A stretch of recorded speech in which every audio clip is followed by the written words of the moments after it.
Hey guys, welcome back. So today I brought home this Honda inverter generator. It's an EU2000i and the person selling it was only asking $300. In the description he stated that it was running fine last week when it suddenly shut down and hasn't started since. He brought it to a local shop. They told him it most likely needs a new valve and gave him a quote. At which point he quickly ran the other way and just listed it for sale. So I offered him $240 and he accepted. So here it is. Anyway, there's a few things that could have caused a sudden shutdown, like loss of spark, low oil, potentially loss of compression, or a bad fuel pump. So I'm gonna get you set up a little bit better. I wanna get that access cover off. I'm gonna check the oil, and then I'm gonna pull the engine over and see if we get any signs of life.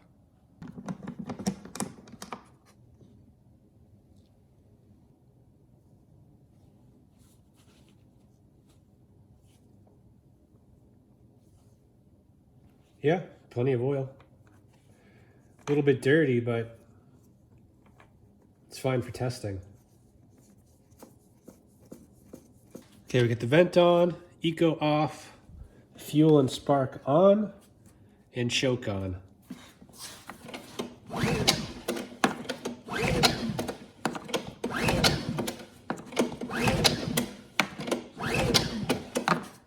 Try choke off.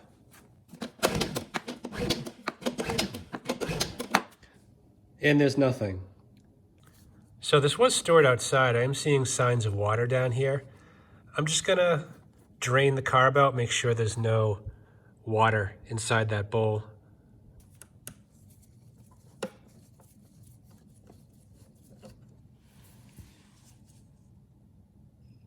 There's nothing wrong with that fuel. Color looks good.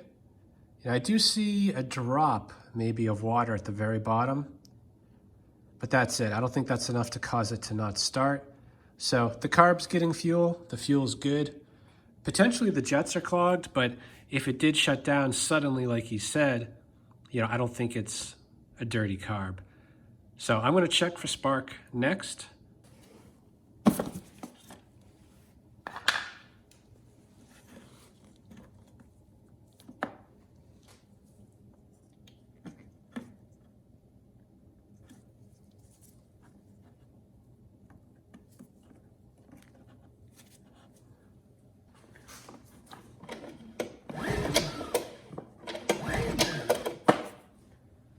Okay, good, we have strong spark.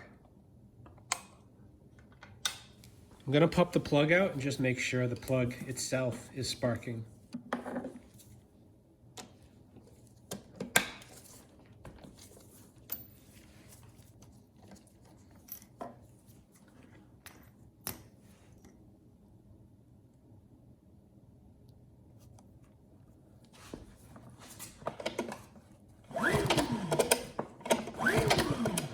Okay, good, we got spark. So we've got spark. I think we've got fuel. Let's check the compression.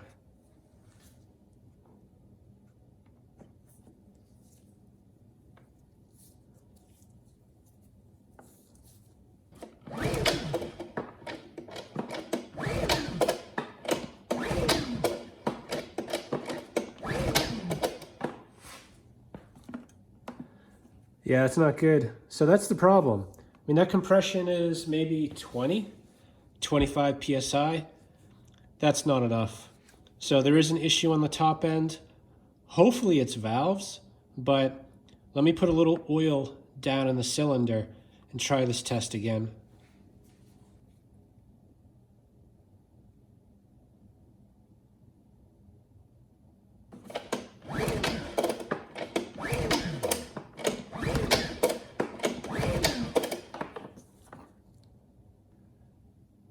So the number came up a little bit, maybe 5 PSI at best.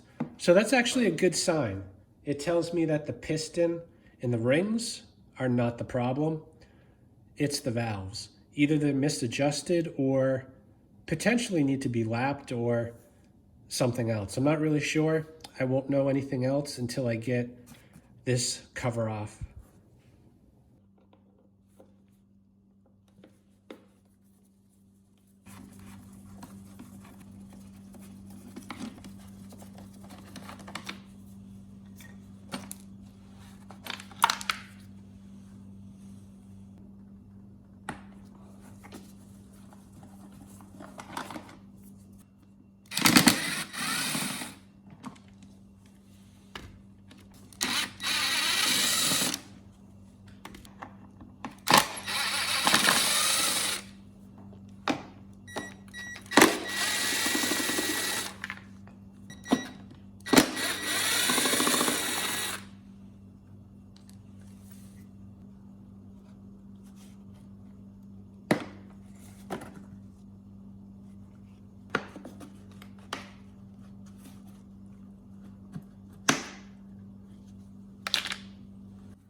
And we're in. Mostly. The fuel valve, the knob, isn't coming off. It's putting up a fight. I don't want to break it. So I think we have enough clearance to get these 4 bolts out, which will allow me to remove the cover and inspect the valves.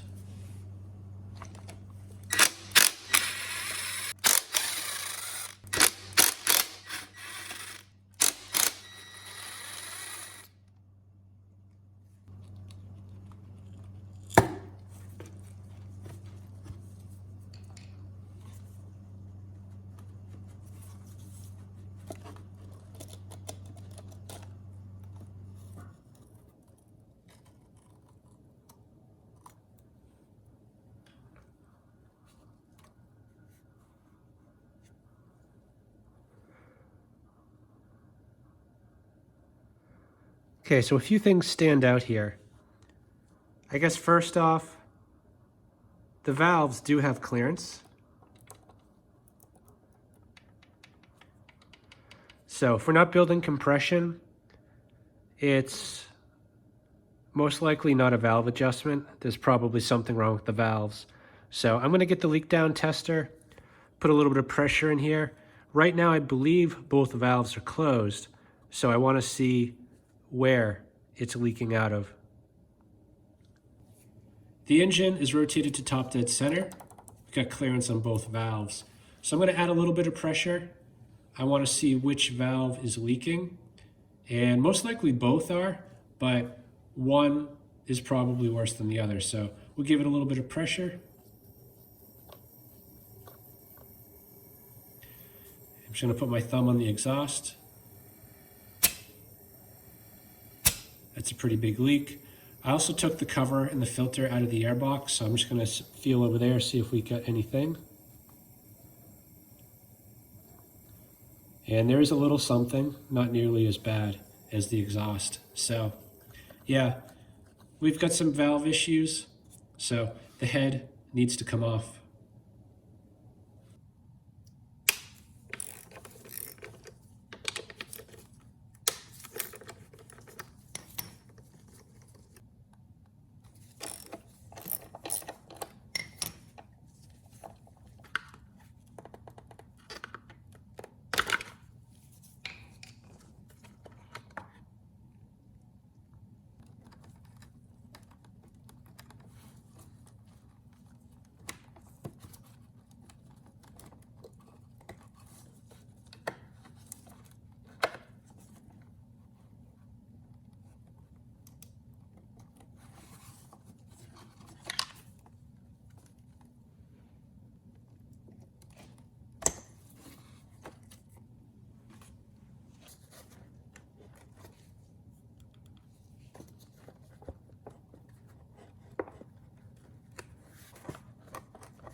Okay, well, we're in.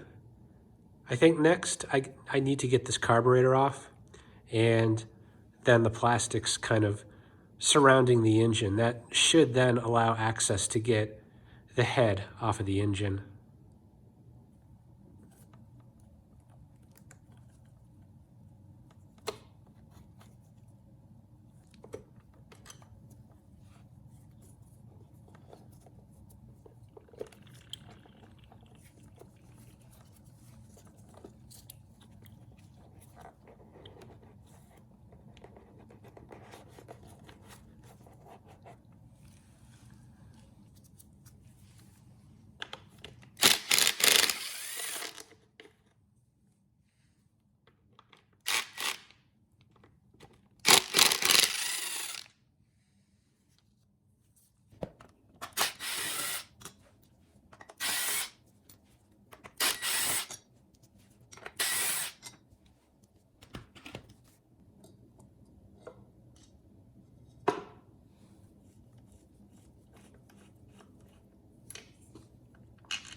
Well, there's good news and bad news.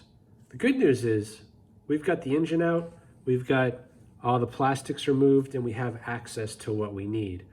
The bad news is this head seems to be part of the block. I don't think it's removable. So instead of just being a top end issue, I think we have to open up the sump, take it off, get the piston, connecting rod, basically all the guts out so that we can access the valves from down below. Okay, everything's been expertly cataloged in these two boxes. The oil, most of it's been drained, and I brought the engine up here on the workbench. So next steps are to get the recoil, the blower housing, flywheel, and stator off, which will free up the crank. So that way, once we open up the sump, we just have to disconnect the piston and the crank should come right out. And just a side note too, the plastic here, I struggled with that for a while. I did get it off eventually without breaking it, but the correct way to uninstall it would have been to get the blower housing out of the way first, and then that plastic would have come right off.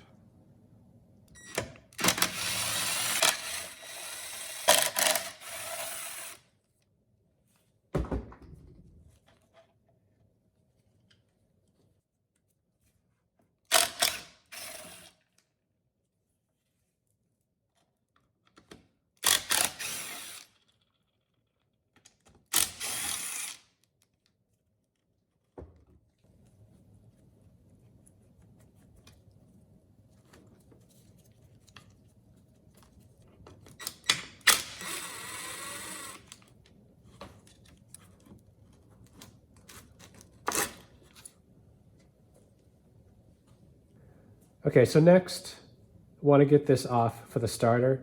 So I need to get a strap wrench around the flywheel to hold things still. We'll get those off.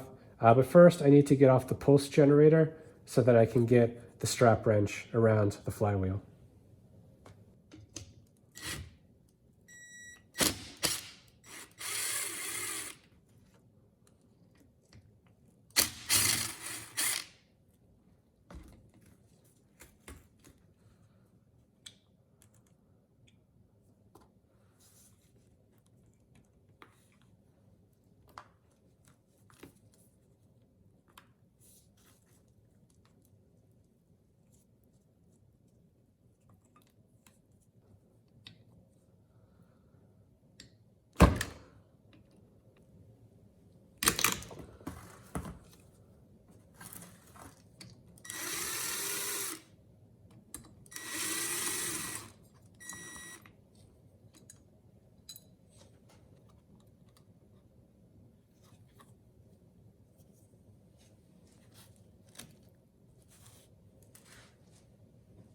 The flywheel on this has magnets all on the inside here, permanent magnets.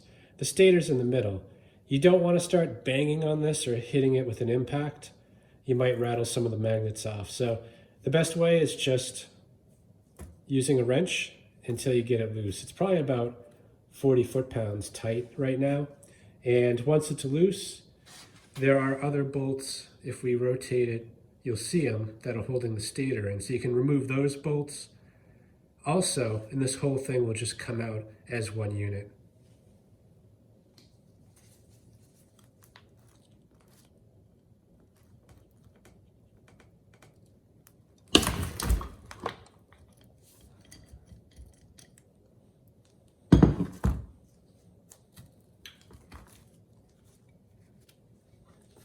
Okay, I think this puller should fit okay. I'm gonna leave the nut on. I actually don't have bolts that came with my puller set that fit this size hole. So the exhaust bolts from the other side fit in here perfectly. So I'm gonna use that to hopefully get this off.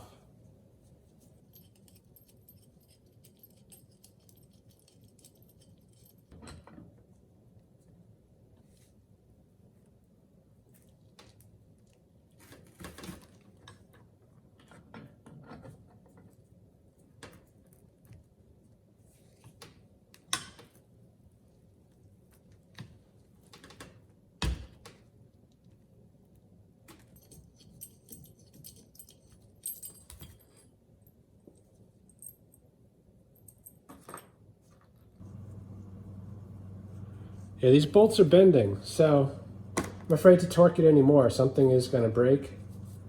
Need to think about what to do next here. Okay, new bolts, new puller, hopefully new results.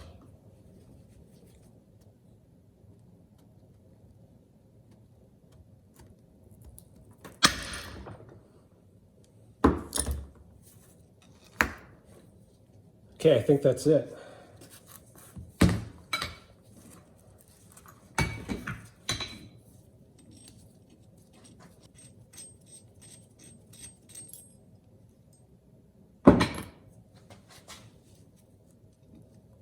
Yep.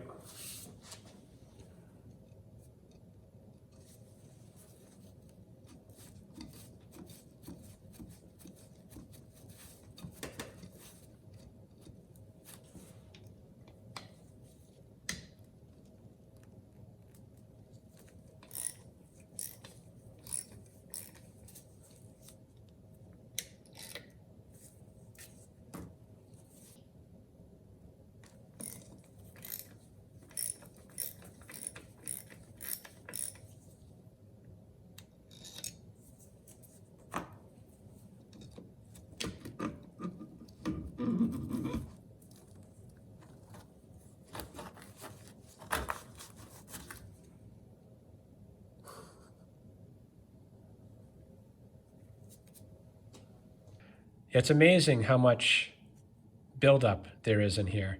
You know, I've picked at these just a little bit, and it comes off pretty easily. I think the only concern is these wires are delicate, they're insulated, you don't want to damage them. So, before putting it back together, I'll pick at this a lot more and try to get it looking halfway respectable.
That bolt's making me nervous.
It's not too bad.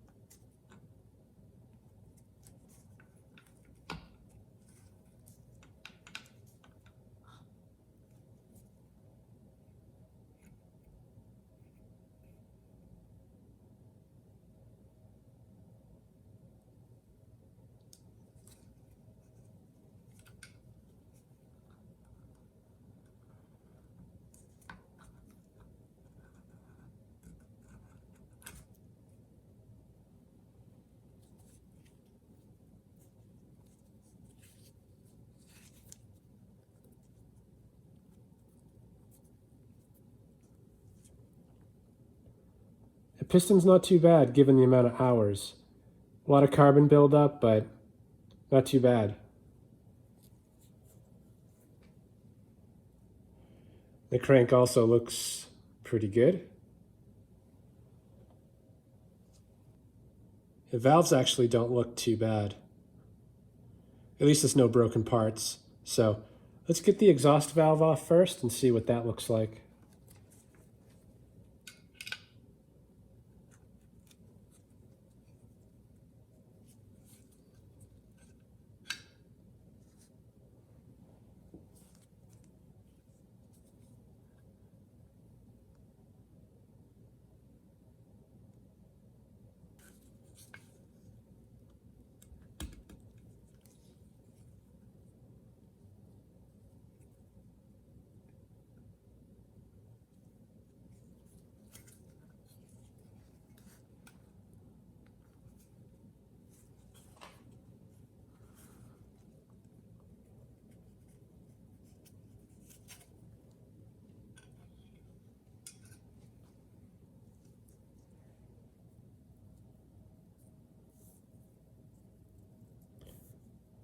Doesn't look half bad. So I'm going to clean this up and try to lap this in, see if it makes any difference. So there's a closer look at the valve seat.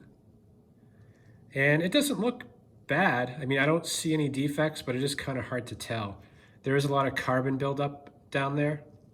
And I have a feeling that it was holding the valve open a bit. So we need to decarbon that, and then we'll lap the valve in and do another leak down test.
Okay, the valve's cleaned up really well.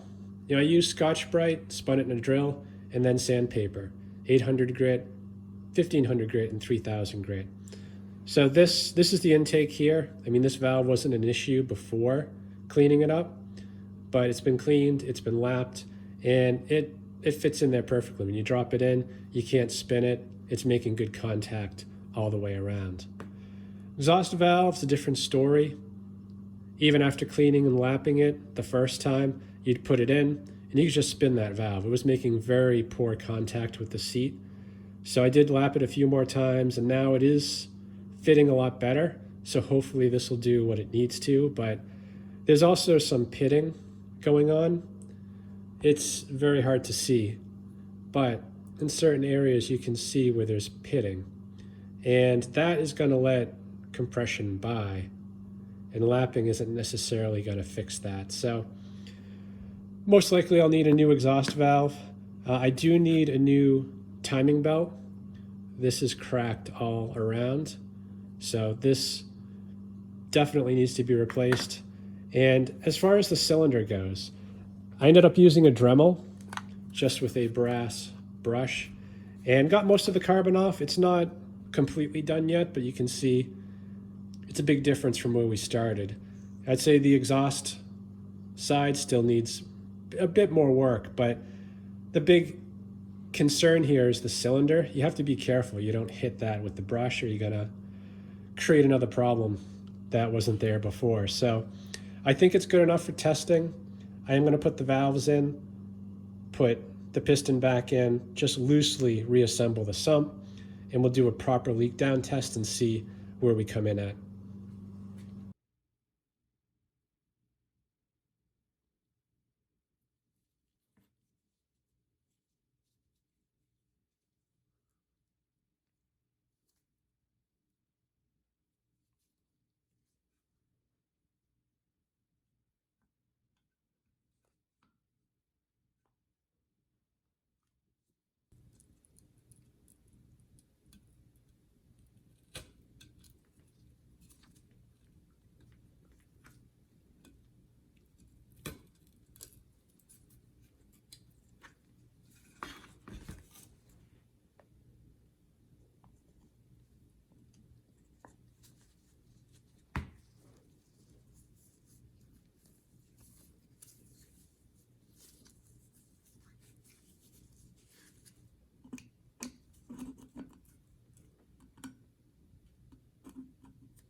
Okay, just going to zero out the gauge here on the right.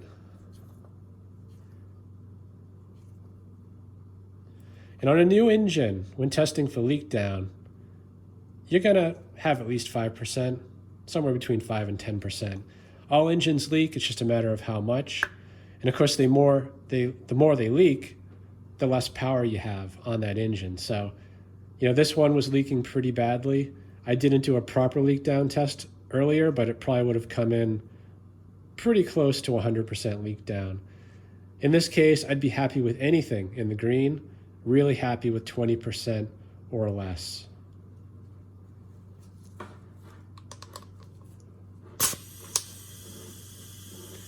We're at 15%. That's pretty good. Exhaust is tight.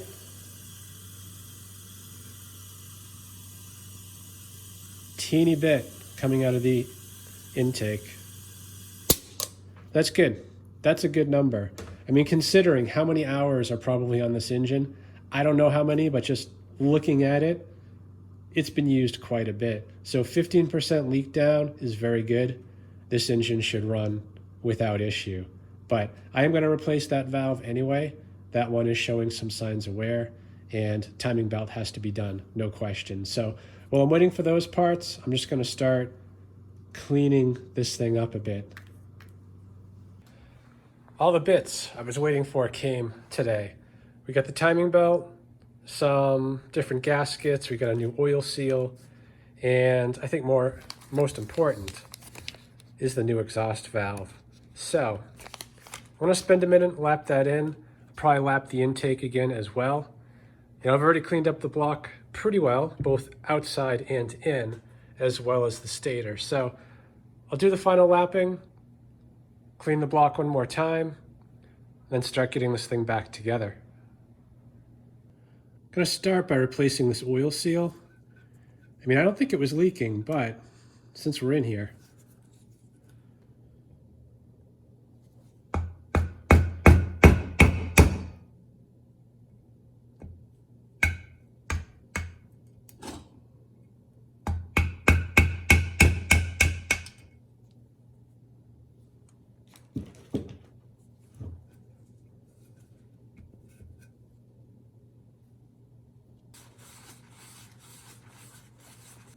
just putting some oil on the seal. There's no lip in here, so you have to drive it in just about to the end, on the far end here, and keep it flush. You don't want to go beyond that point because then it will hit the ball bearing on the crank.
So just to show you the timing on this dot here should line up with this ridge here. So that is top dead center. And if you look up here on the cam, it's hard to see, but there are lines on the cam that should be parallel with the top here. If I turn it, you'll be able to see there's one of the lines. Turn it the other way. There's the other line. So those are even with this plane, and this lines up to that. So we know the timing's good. Now to lock this in, there's a pin that goes in, and Honda does recommend that you not reuse this seal. So I got a new one of those.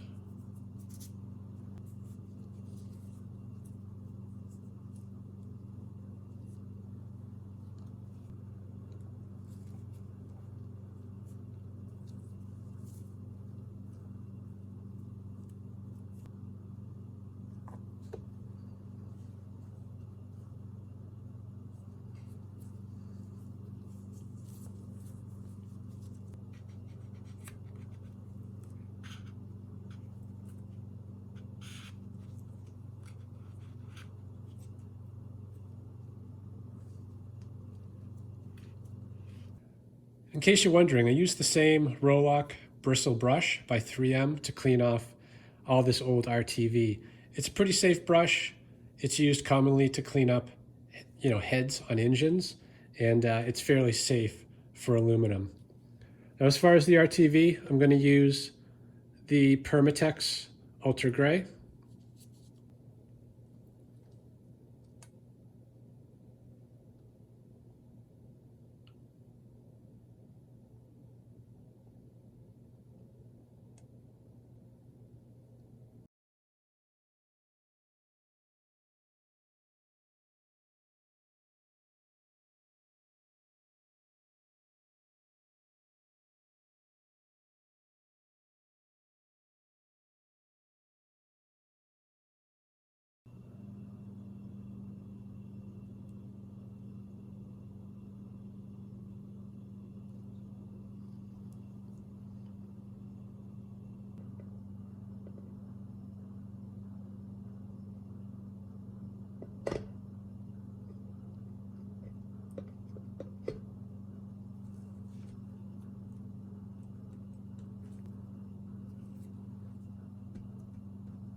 I need to wait about an hour before I can torque down on the sump bolts. So while I'm waiting, I'm going to adjust the valves. The service manual calls for 0.15 millimeters on the intake and 0.20 on the exhaust. That translates into about 6 thousandths of an inch and 8 thousandths.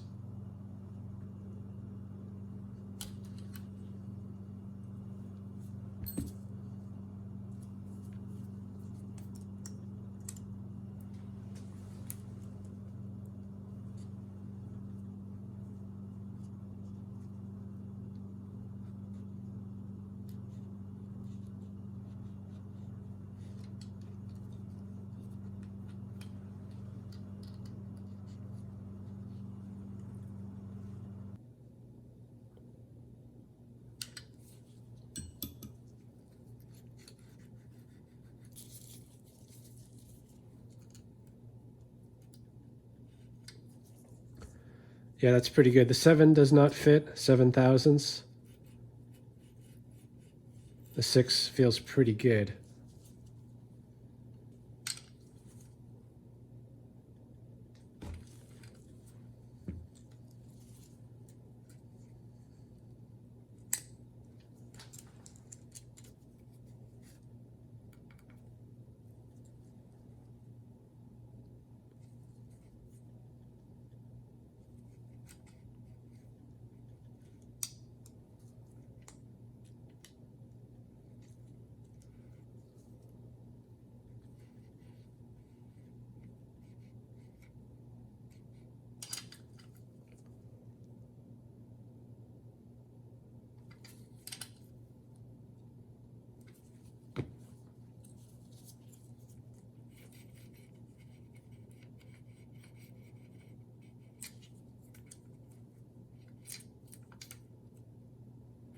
Yeah, it's pretty good. An 8 fits, feels a little bit loose, but a 9 does not fit.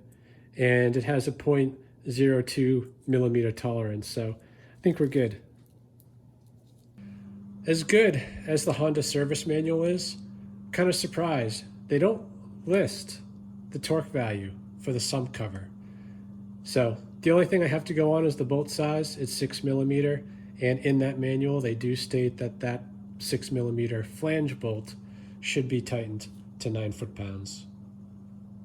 There is a pattern for tightening these. It's 1, 2, 3, 4, 5, 6, 7, 8.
Okay, good.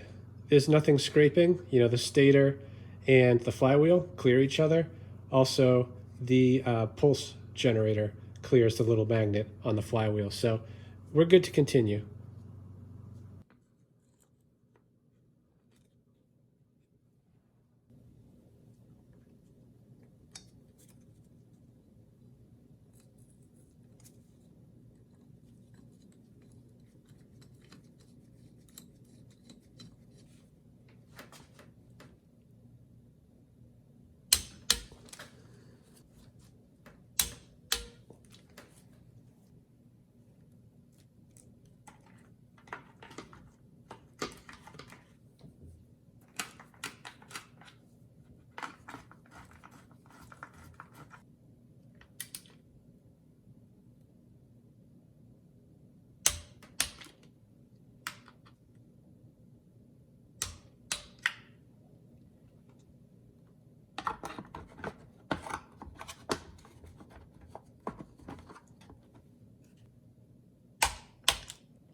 Bummer.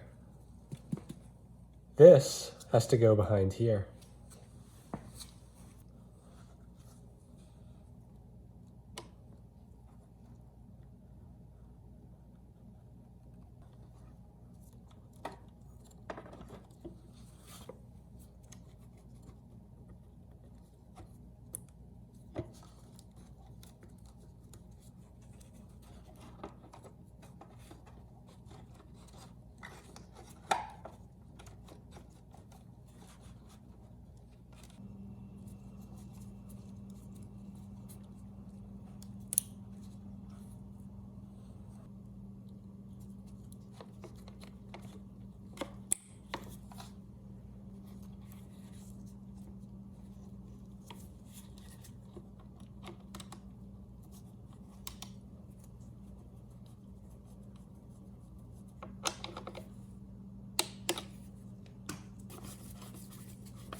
Got the test tank hooked up, light plugged in. Almost ready to give this thing a try. I do need to plug in the switch so I can kill the engine if I need to.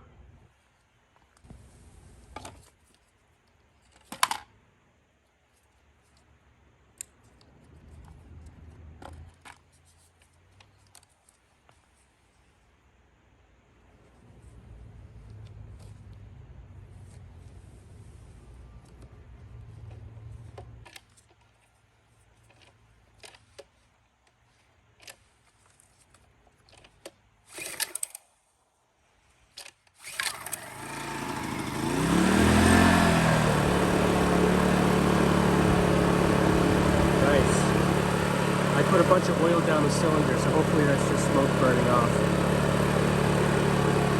We'll give it a minute.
I was a little bit nervous on this one. It was a lot of work to get it back together, but it did start up.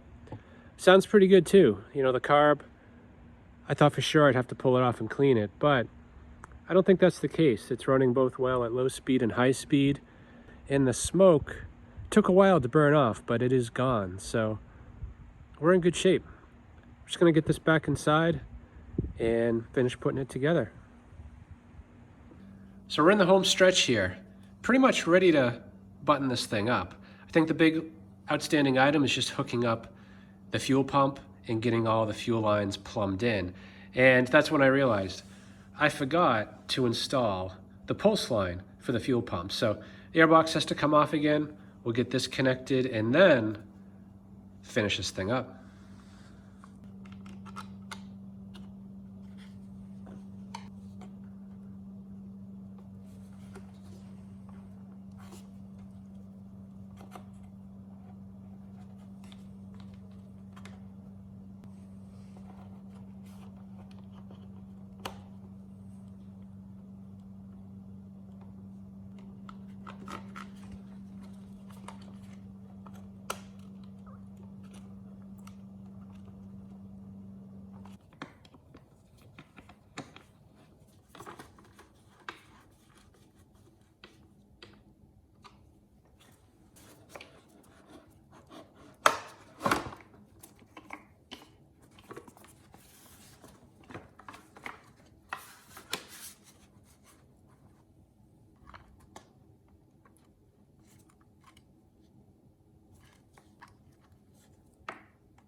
things cleaned up pretty well.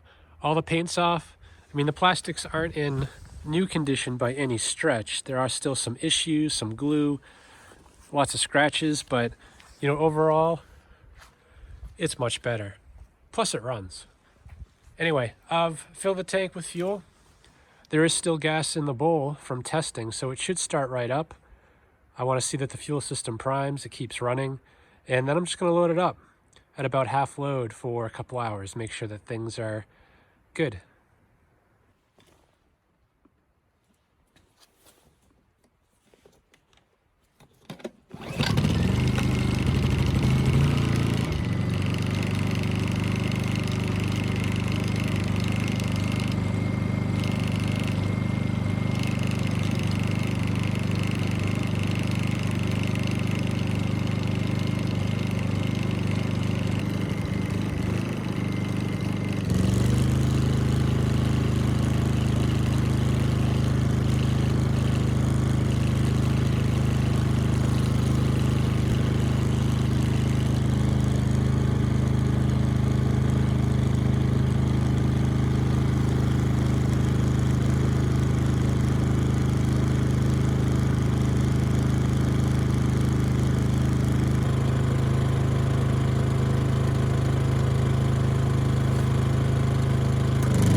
This thing ran perfectly for 2 hours, like a clock. No issues. And well, I shouldn't say no issues. I think this is more an annoyance. This cap is rattling. And this cap is actually a newer design. They didn't come on the original EU2000s. This is almost like one you'd find in your car. When you tighten it, it clicks. And because of that, this top piece is actually separate from the bottom.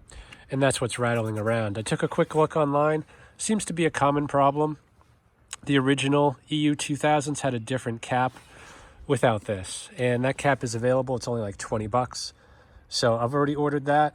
And you know, this machine, despite the way it looks, it isn't that old.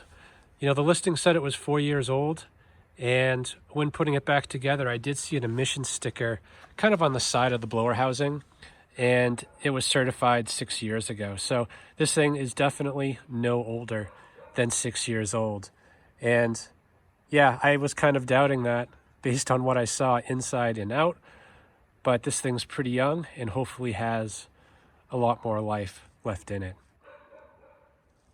So hope this video helps someone. Thanks for watching.